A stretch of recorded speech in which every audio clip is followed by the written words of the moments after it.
Hi hello viewers, మీతో share చేసుకుంటాకి discuss చేయడానికి మరొకటి టాపిక్ అనమాట. ఇదేంటంటే ఎగ్జాక్ట్లీ రాయలసీమ అన్నమాట. రాయలసీమలో కర్నూలు డిస్టిక్. సో చూస్తున్నారు కదా, రాయలసీమ రతనాలసీమ అన్నట్టు మేము అదే ఎక్స్పెక్టేషన్తో వెళ్ళాము.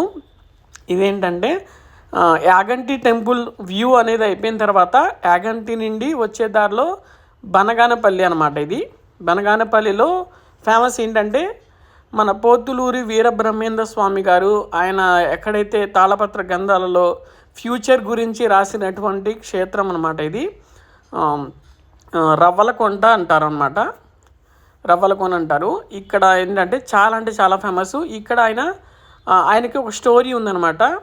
ఆయన ఒకళ్ళ దగ్గర పనిచేస్తూ ఒక ఆవిడ దగ్గర గొర్రెలు కాస్తూ ఒక చాటకి తీసుకెళ్ళి కొండపైకి తీసుకెళ్ళి ఆ గొర్రెల్ని ఒక చాట కట్టేసి ఒక గిరి గీసి ఆ గిరిలో గొర్రెల్ని ఆ గిరి దాటకుండా మంత్రదండం వేసి అక్కడి నుండి ఈయన ఒక గృహలోకి వెళ్ళి తాళపత్ర గ్రంథాల ద్వారా దాని మీద ఫ్యూచర్ ఎలా ఉంటుంది, కలియుగం అనేది ఎలా ఉంటుంది అని చెప్పేసి రాశాడనమాట.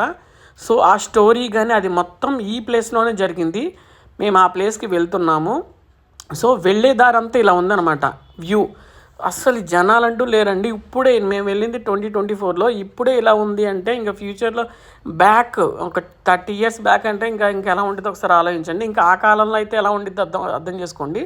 ఇది ఒక పెద్ద కొండ అనమాట, కొండ పైన అనమాట ఆ వే ఇదంతా. సో చాలా అసలు ఎటు చూసినా కానీ ఒక్క మనిషి కూడా కనిపించాడు. సో ఎలా అయితేనే ప్లేస్ అయితే రీచ్ అవుతున్నాము. రీచ్ అయిన తర్వాత ఇది గుహ లోపల అనమాట. కింద చాలా వేస్ ఉంటాయి అన్నమాట, 4-5 వేసు. సో కిందకి అండర్ గ్రౌండ్ దిగాలి. దిగిన తర్వాత స్వామివారు ఇక్కడే అనమాట కూర్చున్నారు. ఒక ప్లేస్ చూస్ చేసుకుని ఆయన ఆ ప్లేస్లో కూర్చుని అక్కడ రాశారనమాట. ఇక్కడి నుండి మహానంది క్షేత్రానికి, శ్రీశైలానికి, తిరుమలకి ఇలా కొన్ని చాలా ఒక 10-15 పుణ్యక్షేత్రాలకి వేస్ కూడా ఉన్నాయని చెప్పేసి వీళ్ళు ఇక్కడ గోడల మీద అయితే రాశారు.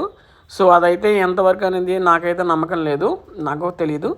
సో టెంపుల్ అనమాట. కిందకి వెళ్ళిన తర్వాత ఎంత ఉక్కపోత అంటే అంత ఉక్కపోత, ప్లస్ ఆక్సిజన్ కూడా లేదు. బట్ అలాగే మేము వెళ్ళాము, మొత్తం చూసాము.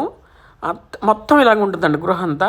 సో కిందకి వెళ్ళటం అనేది పెద్ద టాస్క్ అనమాట. ఇదే అనమాట. మా వాళ్ళంతా కిందకి వెళ్ళి రిటర్న్ పైకి వస్తున్నారు.